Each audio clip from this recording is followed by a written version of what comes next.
Hi everyone. So I want to tell you, people who have asked for replacement parts, there's a little problem with the donut. This is called the donut.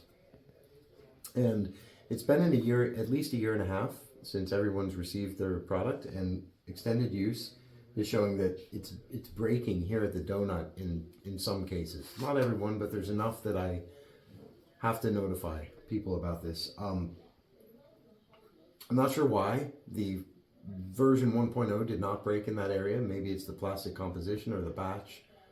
It's hard to say. What I am going to do is re-engineer that donut to make it stronger. We have an idea on how to do that. But in the meantime, that takes time. There's a tooling cost involved. It'll take months. But in the meantime, I can sell replacement parts for this that should last another year and a half at least. And we'll sell them for very cheap. It's a nominal fee just to cover our expenses and shipping. So that you can get a replacement part and continue to use. But I do have a suggestion to try and make that replacement part last longer when you get it.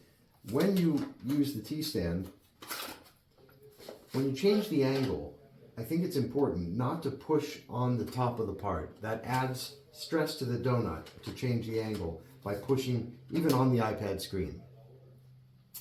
So when you change the angle, you should grab it by the arm, right here. And then you change the angle like this, not by pushing at the top.